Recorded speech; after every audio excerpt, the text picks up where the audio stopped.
Hello, podcast fam. I am thrilled to share some exciting news.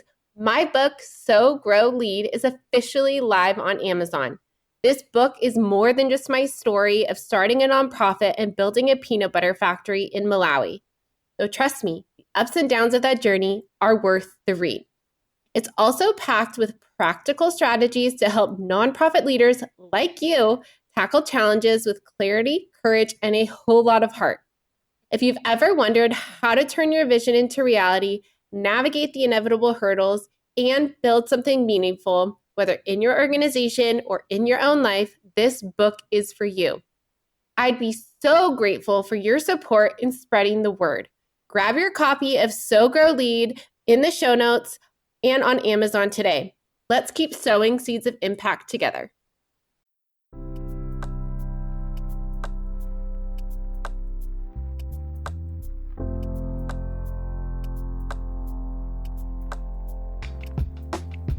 Are you a nonprofit professional who's feeling overwhelmed and burnt out?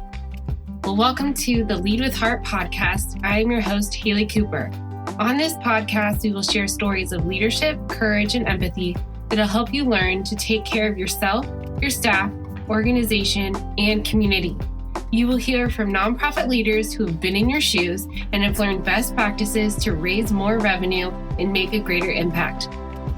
Let's thrive together. Hello, everyone. Welcome back to the Lead with Heart podcast. I am your host, Haley Cooper, and I am so excited today to have Lacey Kempinski on the podcast. We have met over LinkedIn and over a Slack channel that we are in for consultants, and she's a CFRE, which I share as well, and the founder and owner of Balance Good. She is a graduate of McMaster University and Georgian College's Fundraising and Resource Development program. She is a mission-driven fundraiser with nearly 15 years of experience, fueled by a passion to make an impact for the cause she is championing. As an entrepreneur and business owner of Balance Good, she is now focused on changing the way our sector supports parental leaves and working parents. Lacey is also a mom of 3 kids, aged 7, 5, and 2, a lover of all things outdoors, and has a really long list of books she wants to read, but never gets to. Well, welcome, Lacey. I am so excited again to have this conversation, especially because I have a newborn and 3 kids under 4. So I am in the thick of it and have had experience with parental leave. And obviously it looks a little bit now that I'm my own business owner, but welcome. I'm so excited that we get to have this conversation.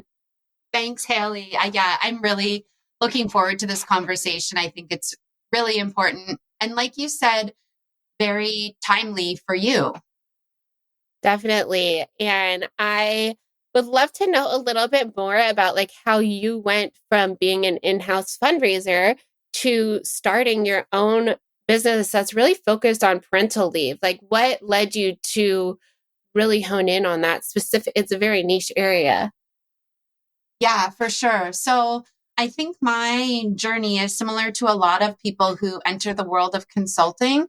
It was pushed by my need and want and desire for autonomy for my schedule. I launched my own business after my second son was born, realizing that going back to the traditional work environment just wasn't going to work for me, being the mom that I wanted to be and the fundraiser that I wanted to be. In our sector, and I know we've talked about this, Haley, we're in a sector of empathy and giving, and compassion fatigue is so readily there because we're hearing the stories of the clients we're serving. It's emotionally, you're emotionally invested in your work.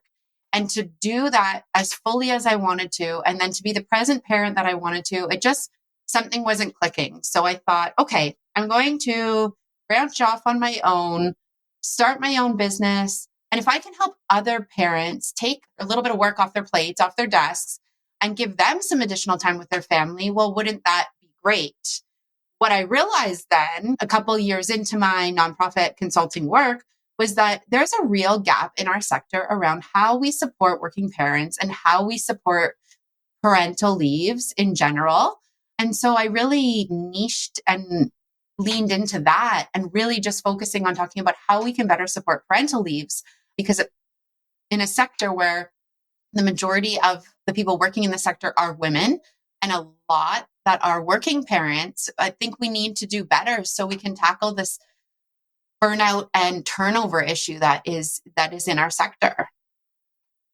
Yes, I definitely agree. And I have had experience, like I said, with parental leave in the nonprofit sector. And luckily, I had a relatively good experience. But again, it was this mindset of I didn't return after maternity leave because I had two kids under two, and I knew that I couldn't no longer be available on weekends and nights and just available all the time.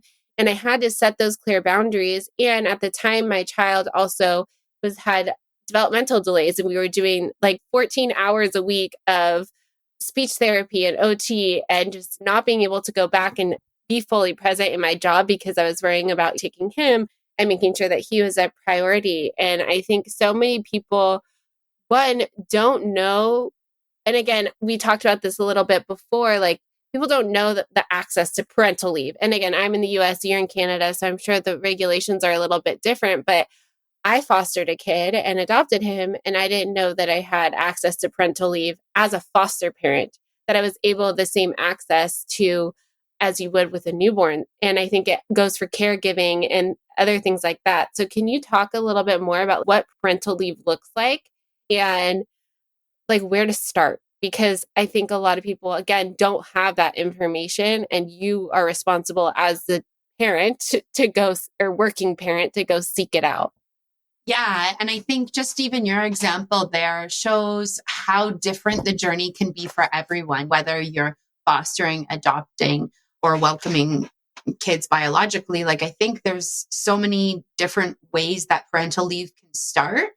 And then you and I have separate experiences in terms of being from different countries. And I know in United States, parental leave really differs from state to state. So there's a whole bunch of pieces that I think need to be covered and thought through. And oftentimes, yes, the parent ends up having to do all of this navigating and learning on the fly. And employers aren't like forthcoming about here's the opportunities or options. So in Canada, we have parental leave of 12 to 18 months paid at up to 55% of our salary. And then depending on the organization, they might offer top up. And I know like American listeners are like, oh my goodness, like that is amazing. And it is. And we are so fortunate and so lucky. The challenge with that is stepping away from a role for 12 to 18 months leaves a huge gap for your organization. It also really disconnects you as a career focused person from your career for that period of time. And is there a better balance or way to do it? And then working with some American colleagues and seeing their shorter leaves, which one is heartbreaking. Some of the stories I've heard of having to go back to work so early with such a young infant. But I've heard that there's like a balance too of 6 months out being able to show up for work. But there has to be flexibility and there has to be autonomy. And I can't get into the politics of how we navigate all of this, especially as a Canadian. I don't know all of those details for my American friends, but I do know that there are things we can do, organizational leaders can do to better support their teams. So, Haley, you talked about what a parent needs to do to prepare, but I would first turn it around and say employers need to be ready at all times, even if you don't have an expecting parent on your team right now, to say, here's our parental leave policy. Here's how we support you. And beyond just the time you're taking away for your parental leave, here's how we support working parents. You mentioned, and you had a good experience with your employer, but you mentioned you just couldn't do the evenings and the weekends with young kids. And that goes for a lot of people. Then we're losing valuable talent in our sector because of this. So how can we do things differently to better support the talent that's in our sector instead of losing them? So I would first put that challenge out to employers to think through that. Yeah, I love that. And I would love to dive deeper, a little bit deeper into, we talk a lot about on this podcast of providing psychological safety for your employees. And that includes working parents. And what I'm thinking is like being able to show up as your full self, which you are a parent, you are a working parent. Like that is who you are. And you have a lot of fears. You have a lot of needs that you need to navigate personally, but also professionally and being able to show up in the workplace. So how can employers really provide that psychological safety and support for working parents? Because nonprofits, we're limited with resources. We we always have the scarcity mindset of, like you said, there's burnout, there's turnover for fundraisers in America, at least. I don't know if this is across the globe, but it's at least like 18 to 24 months where you're turning over in your job. And I'm sure we've just seen over the last 3 years, like moms leaving at record rates because of childcare. And I don't know what childcare looks like in Canada, but it's really expensive in America and not affordable at all. And so it's this mindset of, okay, now I have to step away from my work to provide. Obviously, you're working to provide for your kids. You have to make that choice. And how can employees really, what's the first thing that they can do to support their employees so that they don't have to anticipate that level of turnover? And again, sometimes it happens and you can't control it, but I think there are things that they can do culturally to really support their people. Yeah, yes, absolutely. And I think like just how you mentioned like the importance, and you talk a lot about psychological safety of your team. And this is exactly it. I would say, so there's two things I think that we could talk about for this topic. The first is, as an employer, but also just as a human, reach out to your team and ask your team members, what do you need? As a working parent, what is it that you need that will make you successful in this role? Is it the ability to work remotely a few days a week or full time? Is it the autonomy to manage your schedule? Yes, there's been a lot of challenges with COVID and women having to leave the workforce, which has been devastating and awful to watch. But I also think we could take some learnings from COVID and how we navigated remote work and providing parents with the autonomy they needed, because people show up when they are given the flexibility to do so. I say this, and I'm not just saying this in a way of, can't we all just be good and let everybody do the work whenever they want? I understand that there's metrics that need to happen in performance. And so that's why I always recommend to employees, like, ask this question of your team, ask what they need, but then have really strong performance monitoring in place. So that way, if you're giving autonomy and goals are being met and metrics are being met and organizational goals are being achieved, well, that's an indicator of success, right? Now, if you're giving autonomy and those things aren't happening, one, reflect on, as an organization, can we do better to support our team for success? But also then have the conversation, like, we can give you this autonomy, but you still need to be accountable to your goals. So I'm not saying just give autonomy and let employees do whatever they want. Have really strong performance monitoring in place so you can give that autonomy and know that milestones are being met. And then the second thing was just thinking about the long-term ROI, return on investment, of if you better supported working parents. And you indicated this, like, the turnover rate in our sector is incredibly high, especially high when you think that the majority of our jobs are, as fundraisers, are focused on building relationships. So the damage that can do to our organization, to our relationships with our donors when we have that turnover, could really impact your organization's revenue. So if you think about the long-term investment of, okay, well, what if I gave my employee a couple more paid sick days or some more flex time? But in the long term, instead of turning over and looking for a new job that provides these in 18 months or 24 months, they're committed to the organization. Isn't that incredible? And having some hard numbers to demonstrate this to your board, right? To say, listen, we're going to do things differently because I do feel like it will result in long-term return on investment for our organization. So like those two pieces I think are incredibly important. So one, like really asking, and two, really focusing on the return on investment and recognizing that having somebody in place for a longer period of time is going to help your organization and your organization's mission. Yes, you are speaking my language. I always talk about how high turnover is high cost fundraising. And like I said before, we all are strapped for resources and our boards want us raising more revenue. And if you have high turnover, then you're going to have a high cost. because you're losing people and you're losing donors and you're losing people that support because it takes time to build those relationships. And I also love that you said asking people what they need and giving them space to speak up about what they need and having that voice to ask for what they need. You talked a little bit before about, it varies from state to state in the US, but in Canada, you have 12 to 18 months of maternity leave, working parent leave.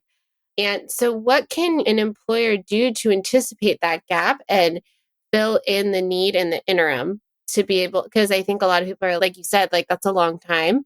And so obviously relationships still need to be built, things still need to be managed, money still needs to be raised, clients still need to be served, programs still need to go. And so how can organizations continue on the work? And it could be the employee themselves setting it up, but if you're having a baby, that's really all you need to focus on. So how can an organization anticipate that and make sure that things are still running smoothly in the interim?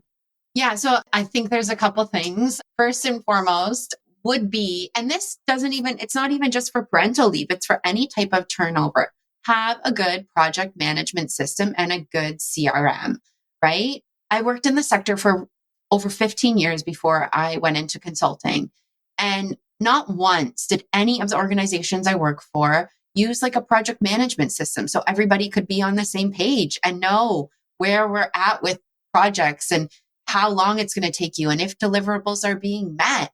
And what I love about using a good project management system, so I'm just going to balance good.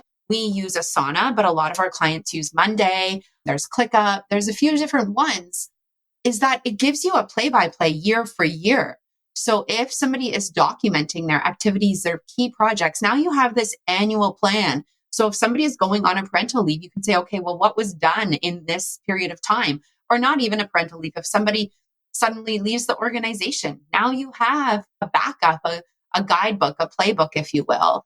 And then same with your CRM. There's so many organizations, especially small ones, that are getting by on spreadsheets and trying their very best. And I love you for doing that, but invest in a CRM, be able to track your donor activities, know what needs to happen, and map out those journeys that your donors are going to go on. So then whether it's you or somebody else or parental leave happens, whatever it is, those are mapped out already and somebody can jump in and hit the ground running. So those tools are super important.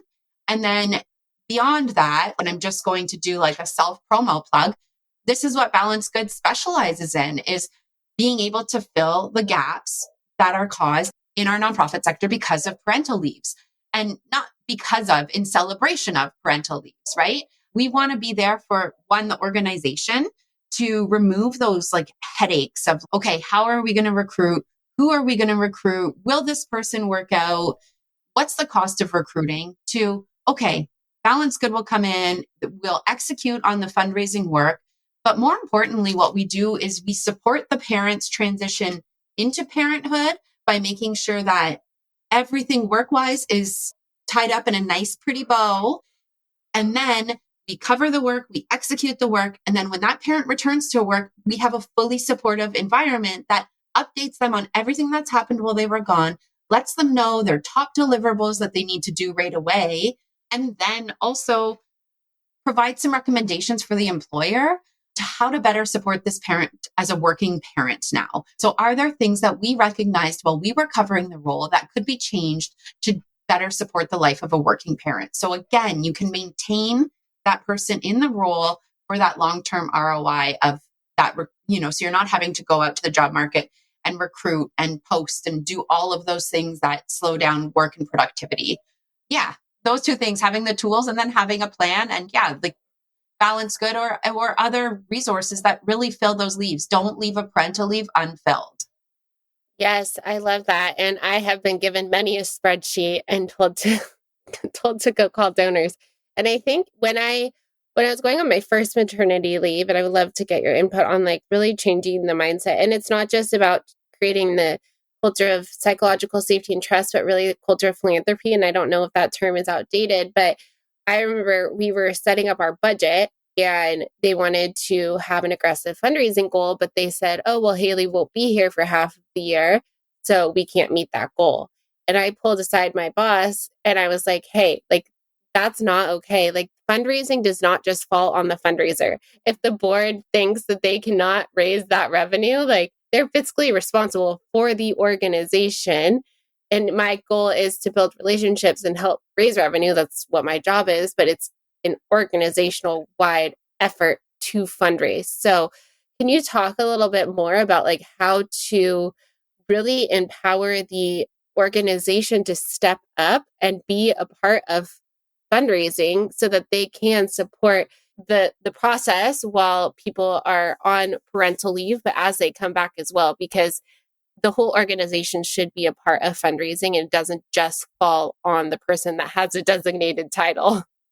Yes. And so I love this because this is something like we talk a lot about with our clients is like, we are doers. So when we come in and we cover parental leave, we do all of the work. But the one thing I always encourage all of our clients to do is to maintain donor relationships with the CEO and with the board and with even like program staff to make sure that those donor relationships are staying within the organization. As much as when we cover leaves, we integrate ourselves into the organization.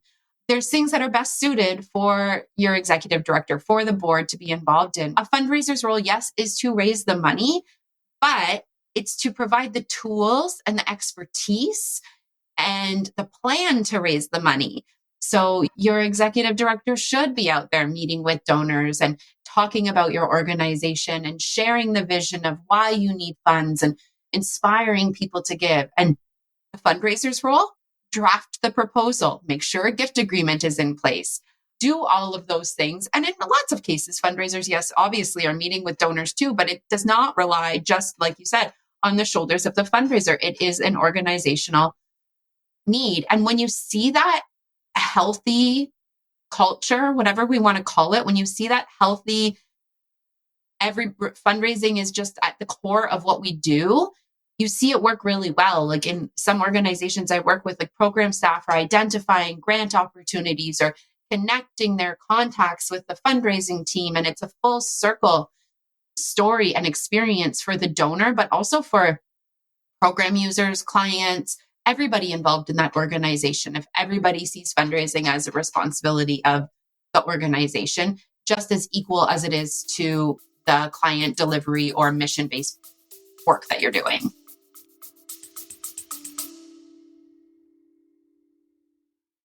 Imagine a fundraising partner that not only helps you raise more money, but also supports you in retaining your donors. A partner that helps you raise funds both online and on location so you can grow your impact faster. That's DonorBox, a comprehensive suite of tools, services, and resources that give fundraisers just like you a custom solution to tackle your unique challenges, helping you achieve the growth and sustainability your organization needs, helping you help others. Visit donorbox.org to learn more. Yes, I love that. And thank you so much for providing that perspective. I would love to dive a little bit deeper into what does it look like to work with Balanced Good? And I think a lot of people don't know that they have, I know you're just tapping into the US, but there are resources out there to work with to not only support the parent, but also support the fundraising. So what do your services look like on both sides to really empower the organization to support the working parent?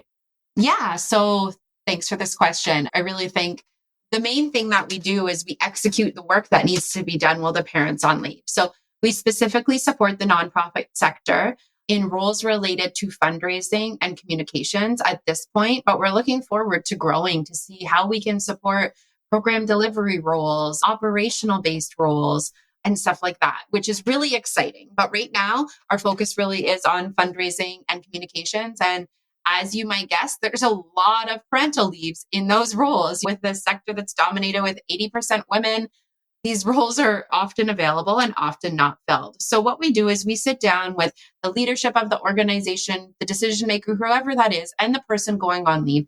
And we create a plan. We create a plan about the work that needs to get done over the course of the leave, whether it's 4 months or 6 months, 12 months, 18 months, whatever that length is. We look at that. We ask the organization about the goals in that time period. And then we also ask the individual going on leave, because if they have a project that's near and dear to their heart that they're worried isn't going to get pushed forward, we're going to see how we can push that forward. So they're excited to come back too.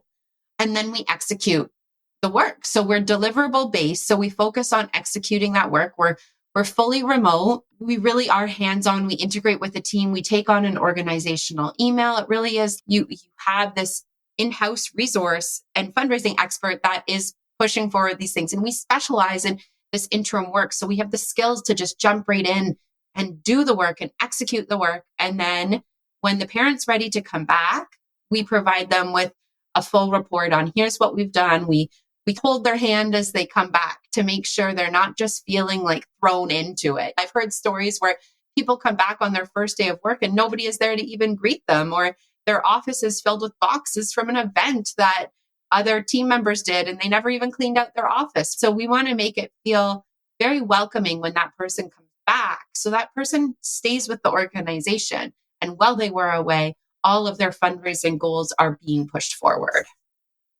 Yes, I love that. I love that you really focus on making sure that they feel welcomed and supported as they come back. And you mentioned a little bit earlier about long-term ROI. And so as we wrap up, I would love to know more of what organizations, again, because we talked about high turnover, high cost fundraising. Is there more to this ROI of really investing in working parents? What does that look like? Because that's what, at the end of the day, the board really wants to make sure that there's low cost, low expense, but we don't want to lose people at the risk of not investing in them in the first place. So what does that look like for organizations? I say this to so many people. I honestly feel like your most loyal employee is a happy parent at work, because they need a stable work environment. They want a work environment that supports them, but also provides them the flexibility and autonomy that if you have a sick kid, you can show up and be present for your kid, because at the end of the day, our families are what's most important. But if a workplace can encourage that, that employee wants to stay, that employee wants to be successful.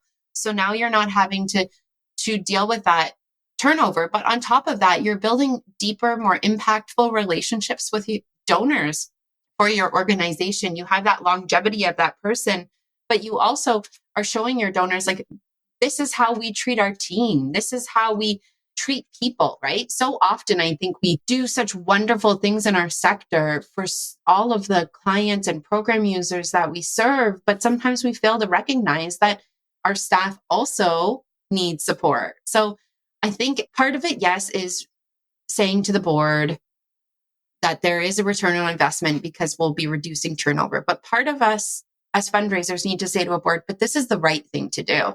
Yeah. This is the thing we need to do to maintain our sector, to invest in our sector, to invest in the talent in our sector. And this is what we need to do because we're living our values. And sometimes that's hard, but when it comes down to it, I think good things come to the organizations that do those things. Yes, again, you are speaking my language. This is what I post on LinkedIn all the time of we have our values and we have a way of serving our clients in line with those values. So we often forget to serve our employees in the same way. And I think the ROI is also delivering on our mission. Like, we have nonprofit organizations with missions that we are raising money for. And if we don't take care of the people that are employed to deliver on that mission, then the organization will fail. Exactly. At the end of the day, that's, yeah. And so, yeah, I love that you said it's really important to invest and bring those core values and live out those values both internally and externally. So I know that you have abundance of resources for working parents. I would highly recommend subscribing to her email list. I know that you have some freebies available developed when we were in that email marketing sprint. And it just is so helpful for working parents to just start to know where to even start. And where else can people find you and connect with you and really learn more about the services that you are offering for working parents? Yeah, thanks, Haley. So I think first off, if we can, and I don't know, I should have asked you this before we started the podcast, but if we can drop in the show notes, I can share a freebie with all of the listeners, a link to a parental leave workbook guide. So just mapping out your plan. And this is good for employees and employers. Like I said, as an employer, have an idea of how you're going to tackle this before you even need to tackle it, right? So when your employee comes to you and says they're expecting, you don't have to look with that shocked, sad look on your face. You can say, that's okay. We've got a plan. Here's this workbook. I'm going to give it to you. Let's work together to figure this out. So the workbook really is just a way to guide your thinking and map out your plan. So I'll share that in the show notes for anyone to grab. For me, the best way to reach me, is probably LinkedIn. So you can find me, Lacey Kempinski, on LinkedIn, as well as Balanced Good. Balanced Good also has an Instagram account. You can find us at balancedgood.com, where we do have other freebies. So employer and employee checklists, all those things. And I'm also open if anybody has other ideas for freebies that they want to see, that they need resources. I love developing these kind of things. And then you can also email me at lacey@balancedgood.com. I'm always happy to chat. Well, thank you so much, Lacey, for being here. And thank you for the work that you do to support working parents, I know, and the fundraising goals of the organization. And I just appreciate all that you do. Thanks. Likewise, Haley. If you have valued these stories or learned something from what you've heard, please share this podcast episode or follow me on LinkedIn. Thank you so much for your support, and together we can build a better community and world.